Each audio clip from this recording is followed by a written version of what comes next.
Kalau bosen sama SUV yang beredar di Jakarta, ada Fortuner, ada Pajero, ada CR-V, mungkin kita bisa tambahin satu biar nggak terlalu bosenin amat. Ini adalah Nissan X-Trail T33 Hybrid e-Force terbaru dan mobil ini lengkap sekali. Yang pertama, mobil ini adalah mobil SUV 7-seater monocoque. Yang kedua, mobil ini hybrid. Dan yang ketiga, mobil ini all-wheel drive. Luar biasa. Nama gue Raffi Tahumam dan sekarang gue pengen mengajak kalian untuk mengulas mobil ini luar dalam. Dari eksterior, interior, kita akan juga membahas mesin, bagaimana mesin itu menghasilkan energinya, dan kita juga akan mencoba mobil ini di jalan. Bagaimana rasanya SUV CBU Jepang di Indonesia ini. Oke, teman-teman, yang pertama ini adalah kunci dari Nissan X-Trail, dan Nissan X-Trail yang di belakang gue itu memiliki warna blue metallic. Sebenarnya ada warnanya ya, nanti kita kasih taruh di sini. Dan ini adalah warna yang sangat indah. Gue pengen merimain kepada kalian, ini adalah salah satu mobil dengan legacy yang cukup panjang di Indonesia.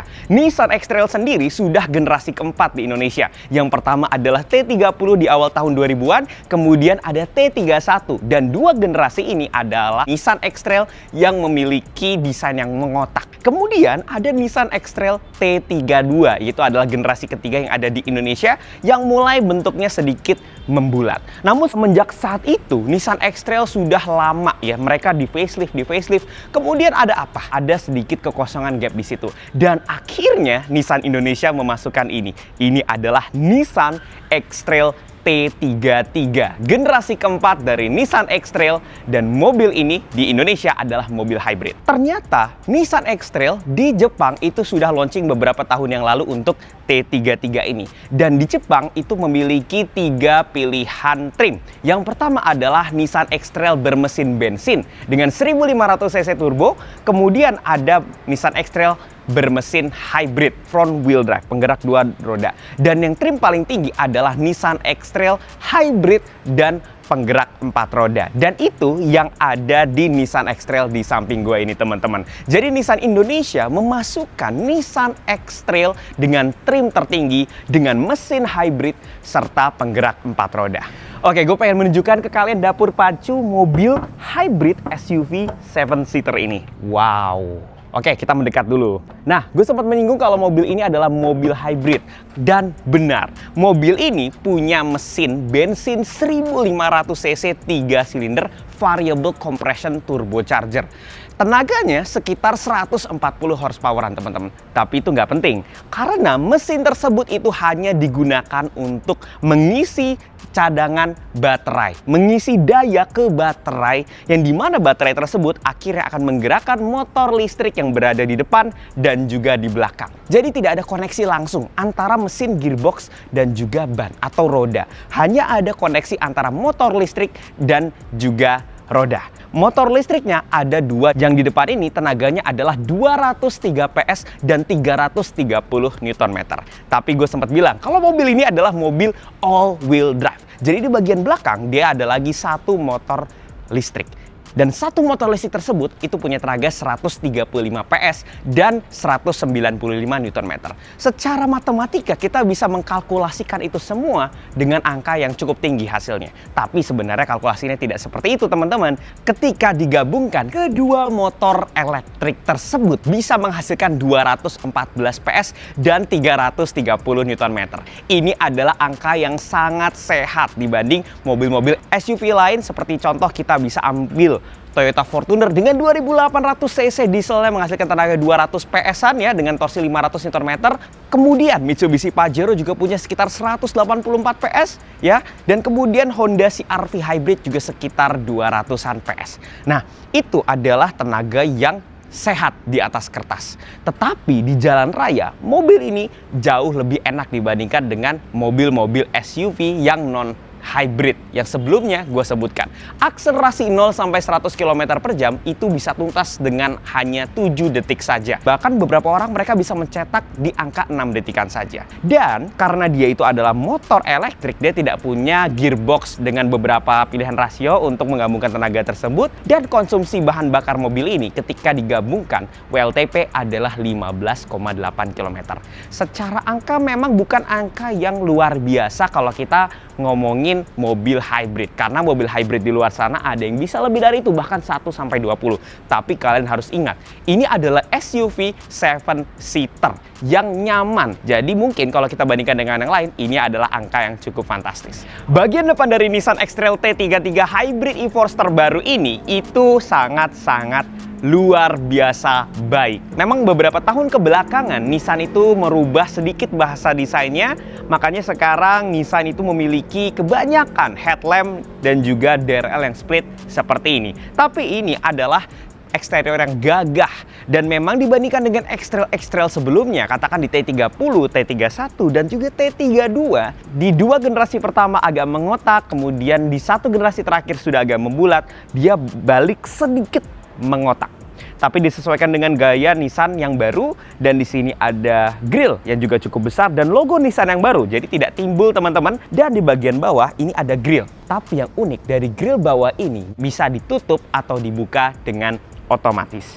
Nah, otomatis yang gue bicarakan adalah sesuai dengan kebutuhan mobil ini. Apakah dia butuh asupan udara yang lebih untuk mendinginkan mesinnya, ataukah dia itu butuh aerodinamika yang lebih dengan menutup sehingga koefisien drag-nya menurun. Tapi ya udah, itu semua teknikal teman-teman ya. Gue bisa berbicara kalau kehadiran Nissan X-Trail ini dengan eksterior seperti ini itu memberikan warna baru bagi SUV-SUV di Indonesia. Nah, masuk ke bagian samping teman-teman. Di sini ada kaki-kaki, ada velg, ada ban. Di luar negeri sana, Nissan X-Trail T33 ini itu dilengkapi dengan velg ring 18, ring 19, dan juga ring 20 tergantung dengan trim yang kita pilih. Namun di Indonesia, ini hanya ada satu trim, yaitu adalah Nissan X-Trail Hybrid e-Force. Dan mobil ini punya ring 19 velgnya teman-teman. Dan menurut gue ini adalah sweet spot, dimana kita tidak terlalu punya velg yang lebih kecil, dan tidak terlalu juga velgnya besar sehingga mengurangkan kenyamanan. Jadi masih di spot yang oke untuk penampilan dan juga kenyamanan. Nah, bannya sendiri itu sekarang pakai Hankook Ventus S1 Evo 3 SUV.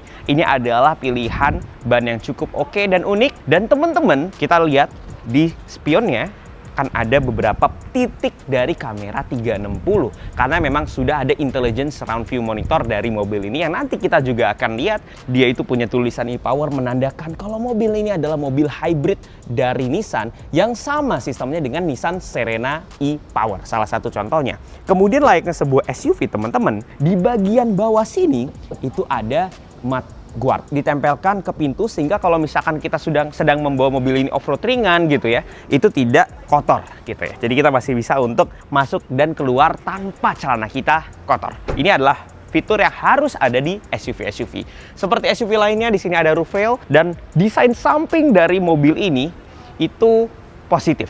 Sangat Nissan teman-teman. Semuanya itu terasa ngeblend dengan sangat nice. Kalau ngomongin bagian belakang dari Nissan X-Trail e-Force ini, dia itu sedikit ada kemiripan dengan Nissan X-Trail yang T32. Nah, lampunya ini memang salah satu yang menurut gue cukup mirip, tapi di luar itu semua, ini mobil completely different. Sangat-sangat berbeda dibandingkan dengan Nissan X-Trail yang sebelumnya. Dan di sini ada tulisan e-Force dan ada tulisan e-Power. Lagi-lagi e-Power ini menandakan drivetrain hybrid, dan i4 or C atau e-Force ini menandakan penggerak 4 roda dari Nissan X-Trail ini. Sekarang mumpung kita di belakang, mari kita buka tailgate elektriknya. Dan kalian bisa melihat kalau bagasi dari Nissan X-Trail T33 ini sebenarnya bukan bagasi yang spektakuler sekali, tapi cukup besar.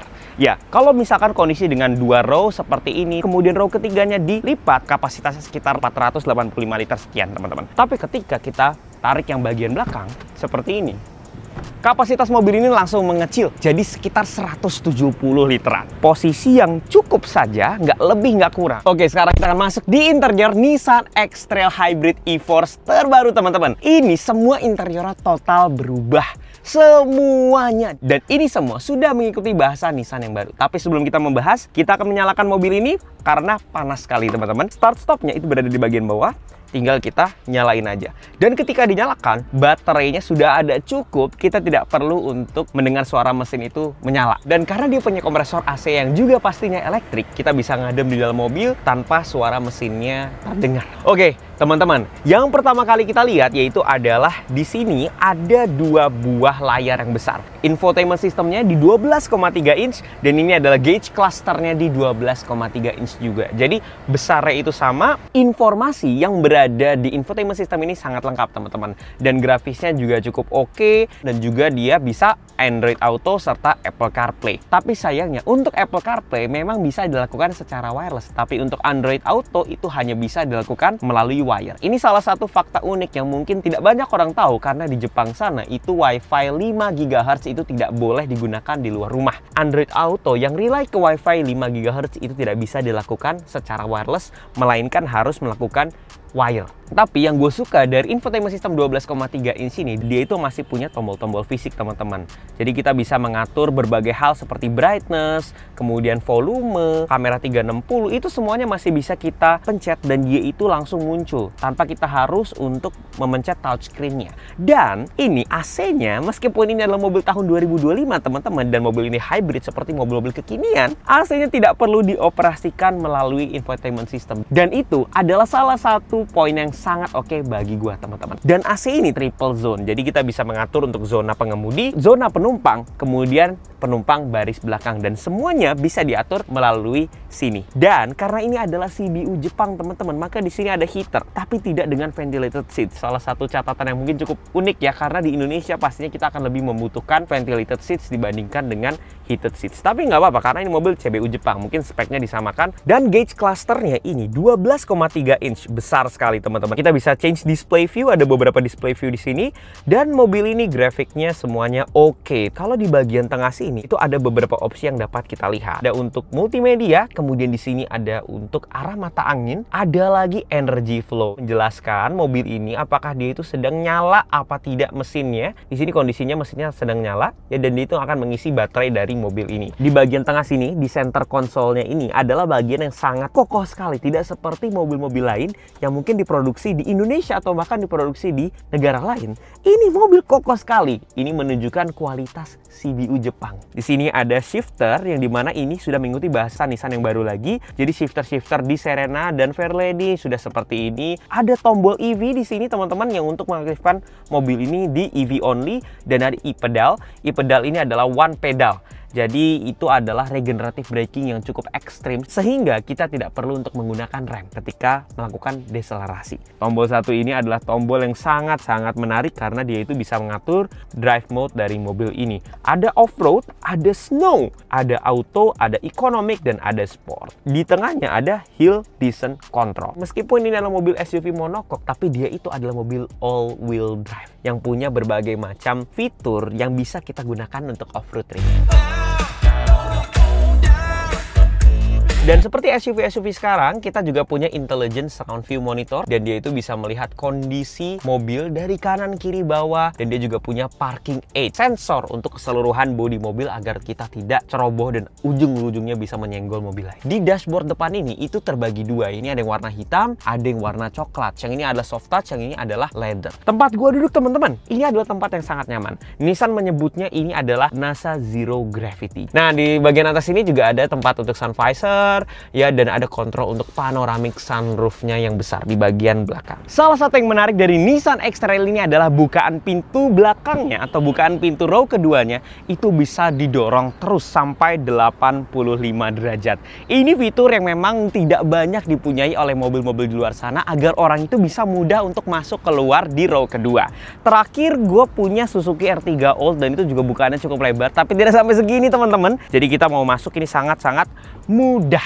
Dan di sini kita juga punya sunshade. Jadi kalau lagi ada di siang hari pengen menutup barang-barang ada di bagian belakang atau ingin privacy lebih, kalian bisa gunakan sunshade ini. Dan di door trim ini meskipun di bagian bawah dia itu sudah leather yang sangat nyaman, tapi dia masih ada bagian plastik-plastiknya, tapi tidak apa-apa karena wajar untuk SUV kita sudah berada di bagian belakang di Nissan X-Trail. Nah, yang pertama kali gue rasakan teman-teman bahwa Nissan X-Trail ini punya tempat duduk bagian belakang yang sedikit lebih tinggi dibandingkan dengan bagian depan, seperti tempat duduk teater. Meskipun lebih tinggi, tapi headroom yang ditawarkannya juga sangat oke dan legroomnya juga sangat oke. Ini adalah posisi nyetir gue tadi di bagian depan, dan seperti yang tadi gue bilang teman-teman, ada juga AC triple zone yang bisa kita atur di sini. Bagian belakang ingin lebih dingin atau seperti apa, dan di sini juga ada colokan USB Type-C serta USB Type-A. Nah, meskipun ini mobil all-wheel drive teman-teman, tapi hump atau gundukan di bagian tengah ini juga tidak terlalu besar karena ini menggunakan motor elektrik di bagian belakang, bukan pakai drive shaft yang terhubung dengan mesin di bagian depan. Bagian armrest ya teman-teman, kalau misalkan kita pull seperti ini, itu bukan hanya sebagian. Ini satu kursinya langsung terbuka seperti ini. Oke, sekarang kita akan menguji row ketiga dari Nissan X-Trail e-Force Hybrid ini. Apakah bisa menampung badan saya? Mari kita lihat. Meskipun itu adalah suatu tantangan, yang pertama kali gue rasakan adalah bagian kursi belakang ini benar-benar tidak menutupi sampai pundak. Pundak kita itu benar-benar bisa terlihat di bagian belakang karena kursi ini itu tidak terlalu tinggi. Dan ini kalau kita naikkan teman-teman, kalian harus tahu kaki gua ini tidak punya space lagi. Dia berada di bawah kursi row kedua. Meskipun Nissan ini mengadvertising sebagai suatu 7-seater, tapi mungkin kita bisa lebih sebut ini sebagai 5+2. Jadi dua ini di belakang hanya untuk penggunaan anak-anak teman-teman. Oke teman-teman, sekarang gue sedang berkendara di Nissan X-Trail Hybrid e-Force terbaru. Dan hybridnya ini adalah e-Power. Jadi sama seperti mobil-mobil Nissan lainnya yang menggunakan teknologi e-Power teman-teman, mobil ini tidak menghubungkan mesin tersebut langsung ke roda. Tidak ada drive shaft antara mesin dengan roda, melainkan mesin tersebut sebagai sebuah generator. Jadi itu akan mengisi sebuah baterai dan baterai itu akan menggerakkan motor elektrik. Seperti yang tadi gue bilang teman-teman, ada dua motor elektrik, satu di bagian depan dan satu di bagian belakang. Kalau yang depan itu sekitar 203 PS dan 330 Nm, dan yang belakang adalah 135 PS dan 195 Nm. Dari angka itu saja teman-teman, kita bisa menyimpulkan bahwa mobil ini adalah mobil front wheel drive bias. Jadi dia itu tetap utamanya itu berada di bagian as depan. Jadi ketika butuh grip, yang belakang akan memberikan dorongan tapi tidak sebesar yang depan teman-teman. Kemudian teman-teman, membahas mobil ini, gimana cara mobil ini itu mendeliver powernya ke ground atau ke aspal, itu ada beberapa settingan teman-teman. Bagian sini kalau misalkan kalian bisa lihat, ini ada suatu tombol, di mana tombol ini akan mengatur mode dari berkendara mobil ini. Ada off-road, snow, auto, eco, dan juga sport. Dan setiap mode ini itu sama sekali bukan hanya gimmick. Karena setiap kali kita ganti, misalkan kita ganti sekarang ada di auto, kita langsung ganti ke eco, ada perbedaan yang jauh lebih terasa. Motor elektriknya yang lebih tidak bertenaga sedikit dikurangi, kemudian regenerative brakingnya yang lebih melambatkan. Kemudian kalau kita masuk sport, langsung wow, ini mobil langsung agresif tenaganya, dan semuanya ini benar-benar bekerja dan terasa, langsung terasa. Beda dengan mobil-mobil bensin yang mungkin terasanya sangat tipis, tapi di mobil ini sangat terasa. Di off-road, ini seperti mobil ini sedang menggunakan rasio yang sangat rendah. Seperti kita lagi melakukan trailing naik ke atas gitu ya. Tapi untuk berkendara sehari-hari, gue sendiri suka dengan menggunakan auto atau eco. Untuk auto sendiri dia tidak terlalu terasa ya regenerative brakingnya. Untuk eco dia cukup terasa. Jadi kalau misalkan gue pengen lebih irit, itu gunainnya yang eco. Nah sekarang gue pengen tunjukin ke kalian akselerasi dari mobil ini. Kalau misalkan kita lihat datanya ya, 203 PS dan 135 PS yang belakang ya. Tapi tidak menjadikan mobil ini tuh jadi 335 PS atau 338 PS. Tapi mobil ini jadi 213 PS. Dan sekarang kita lagi ada di mode sport, kita coba gas ya. Wow! Wow! Teman-teman, mobil ini kencang sekali. Memang akselerasi mobil ini pertama sangat positif. Tapi ada suatu keanehan di mobil ini. Mobil ini terasa seperti suatu mobil listrik kan. Yang seperti disampaikan kalau dia itu tidak ada koneksi antara mesin bensin dan rodanya gitu. Jadi pertama ada tenaga yang keluar yang cukup instan seperti sebuah motor listrik. Kemudian tiba-tiba mesin bensin 1500 cc 3 silindernya itu nyala dan langsung berputar di RPM yang cukup tinggi, mungkin di sekitar 4000 RPM. Dan ketika itu terjadi teman-teman, mobil ini jadi lebih mendorong. Tarikan pertama cukup nendang, tiba-tiba langsung ada narik lagi. Ini sebenarnya nggak dimasuk akal karena sebenarnya semua tenaga itu dari motor elektrik. Tapi kenapa ada rasa seperti itu yang mungkin kurang bisa dijelaskan. Mungkin alasannya ada dua, teman-teman. Nissan itu pengen membuat mobil ini rasa berkendaranya sangat pure seperti mobil-mobil hybrid pada umumnya. Atau kedua, ketika mesin 1500 cc turbo itu nyala, memang dia itu akan membiarkan motor elektrik itu menyedot power yang lebih besar karena sudah ada pasokan daya listrik dari si generator tersebut. Kita gas ya. Tuh, ada suatu jeda gitu. Di antara gasnya ditembak, memang ada rasa gitu ya. Abis itu ada tambahan power lagi, tambahan tenaga lagi untuk mensokong tenaga tersebut. Di luar masalah mesin, yang pertama kali gue rasakan di mobil ini, teman-teman, adalah mobil ini tempat duduknya sangat nyaman. Yes, bener. Nissan menyebutnya ini sebagai sebuah NASA Zero Gravity Seat. Jadi dia terinspirasi dengan program luar angkasa, bagaimana caranya membuat kursi yang nyaman, empuk, dan yang paling enak dari X-Trail ini, teman-teman, posisi duduknya bisa kita atur antara dia sangat rendah dan dia sangat tinggi atau commanding. Ini adalah keunggulan dari SUV monocoque, teman-teman. Dia itu punya posisi duduk yang jauh lebih fleksibel dibandingkan dengan SUV leather frame. Jadi kita mau nyetir layaknya bawa sedan pun bisa, mau nyetir tinggi bisa, dan itu semuanya juga bisa diatur untuk bagian penumpang. Gue harus bilang bahwa mobil ini sangat baik. Dari performanya, kehalusan berkendaranya itu luar biasa. Makanya mungkin orang yang belum coba Nissan e-Power itu mungkin mereka akan ada keraguan, tapi mereka setelah coba, wow, ini adalah platform yang sangat enak. Nggak perlu ngecas lama-lama, paling hanya untuk isi SPBU aja. Tapi memang minusnya adalah kita tidak dapat bebas ganjil genap. Balik ke mesin tadi. Sebenarnya ada sedikit why, mengapa mesin tersebut harus 1500 cc turbo. Itu adalah mesin yang cukup kencang ya. Maksudnya kalau kita masukkan pun drive shaft-nya itu adalah mesin yang sangat kencang. Dia VC, variable compression. Rasio kompresi itu bisa berubah menyesuaikan load. Ketika mungkin low load, dia akan high compression. Ketika high load, ketika busnya masuk, dia kompresi akan turun. Itu mobil ini punya mesin bensin sebagai generator secanggih itu, teman-teman.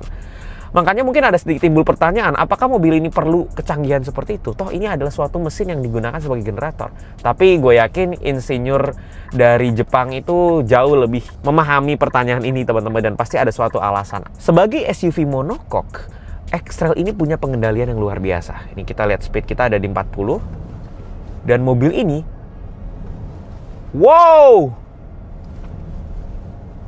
Wah, mobil ini enak sekali pengendaliannya, teman-teman. Tuh, memang mobil ini limbung ya, namanya juga SUV 7-seater. Tapi ketika kita putar, ini mobil benar-benar terasa planted, seperti bawa sebuah sedan yang tinggi. Memang ini adalah positifnya dari SUV monocoque. Tapi untuk SUV monocoque, ini adalah salah satu yang paling baik, teman-teman, yang pernah gue rasakan. Tapi, teman-teman, meskipun mobil ini adalah mobil yang empuk, ada sedikit catatan kalau misalkan kita sedang berada di jalan yang cukup rusak atau tidak rata, mobil ini sedikit bergoyang-goyang. Jadi ketika kita berkendara sendiri, kemudian kita masuk ke daerah-daerah yang seperti itu, jalan dia, mobil ini cukup bergoyang. Tapi bergoyangnya bukan yang sangat negatif, teman-teman, masih sangat bisa ditolerir. Mungkin ada salah satu alasan, karena ini adalah mobil SUV 7-seater, jadi suspensi itu harus dibuat lebih kuat untuk mobil ketika dikendarai oleh satu orang saja. Karena ketika nanti dimasukkan 5 orang, 6 orang, 7 orang, suspensinya harus menompa dan harus meredam nyaman dan kuat. Dan mobil ini tuh sangat hening. Sangat-sangat hening ketika tertutup seperti ini, sampai benar-benar kadang kita merasa, ini kok kita lagi di dalam mobil apa gimana ya? Kalau ngomongin ADAS, teman-teman, mobil ini sangat lengkap ya. Nissan itu punya set of ADAS namanya Nissan Intelligent Mobility. Jadi ada lane departure warning tapi tidak ada lane keeping assist, adaptive cruise control, rear cross traffic alert, dan teknologi-teknologi lainnya yang sewayahnya ada di mobil-mobil modern. Gue merasa di beberapa mobil ada yang mereka tuh ADAS-nya sensitif digunakan di jalanan Indonesia. Ketika dia ada di macet, dia stres, kemudian dia melakukan cicit. Waduh, ada mobil seperti itu gitu. Tapi untuk Nissan ini, surprisingly, dia melakukannya dengan sangat halus di jalanan Indonesia. Jadi dia tidak terlalu kagetan kasarannya gitu ya. Dan dia memberikan informasi yang cukup ketika kita lagi meleng, mungkin depan sudah mulai ngerem, dia memberikan informasi yang cukup lama sebelum akhirnya ada pengereman. Dan semua ini membuat kita jadi percaya diri dan nyaman. Mobil ini dia punya kamera 360, teman-teman, yang dinamakan Intelligent Surround View Monitor. X-Trail ini juga punya e-pedal. Jadi untuk mobil-mobil elektrik, semi-elektrik hybrid seperti ini, dia pasti punya regenerative braking teman-teman. Dimana ketika mobil itu sedang deselerasi, dia itu akan mengkonvert energi kinetiknya menjadi suatu energi disimpan di dalam baterai. E-pedal itu mengaktifkan regenerative braking yang cukup ekstrim. Sampai kita tuh bisa berkendara hanya dengan satu pedal saja. Dan ini benar terjadi ketika kita gunakan e-pedal. Ini regenerative braking atau seperti engine brake-nya cukup ekstrim teman-teman. Tapi regenerative braking ini tidak sampai berhenti. Jadi kalau misalkan kita lagi macet-macetan, sayangnya kita nggak bisa mengandalkan one pedal ini teman-teman. Kita mungkin bisa menggunakan ini ketika kita sedang berkendara di low speed, mau belok ke kiri, mau belok kanan, kita rem gitu ya. Dan nyaman, tidak perlu rem gitu ya. Tapi once kita di macet-macetan, mungkin kita harus mengandalkan rem lagi. Nah sekarang bagaimana konsumsi bahan bakar dari Nissan X-Trail Hybrid e-Force ini? Memang sebenarnya kita kalau berbicara masalah konsumsi bahan bakar, harapannya mobil-mobil hybrid itu punya konsumsi bahan bakar yang luar biasa. Di beberapa mobil hybrid memang dia itu bisa sampai 122, 123, atau bahkan di mobil-mobil hybrid yang kecil itu bisa 12 besar gitu ya, 127, 128. Nah, lantas bagaimana mobil ini? Pengen menunjukkan MID ke teman-teman ya, dimana mobil ini sudah dipakai sekitar 40 km sama gua. 40 km ini termasuk jalan raya, jalan tol, dan beberapa kemacetan, dan average berkendara sekarang itu ada di 14,5 km per liter.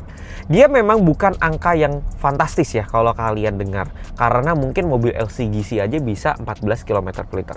Tapi teman-teman harus keep in mind bahwa mobil ini adalah mobil SUV 7-seater dengan penggerak all-wheel drive. Jadi secara bobot pun kalian tidak bisa samakan dengan LCGC atau mobil-mobil hybrid yang kecil. Dan kemarin ketika berkendara di malam hari, gue itu mendapatkan 17,6 km per liter berkendara dari Jakarta Selatan menuju rumah gue di Jakarta Timur. Itu adalah pencapaian yang luar biasa untuk mobil SUV 7-seater. Kalau kita melihat klaim dari Nissan, itu bisa mencapai 15,8 campuran, 15,8 km per liter berdasarkan WLTP. Tapi overall, mobil ini semuanya positif. Kita harus recap sedikit teman-teman.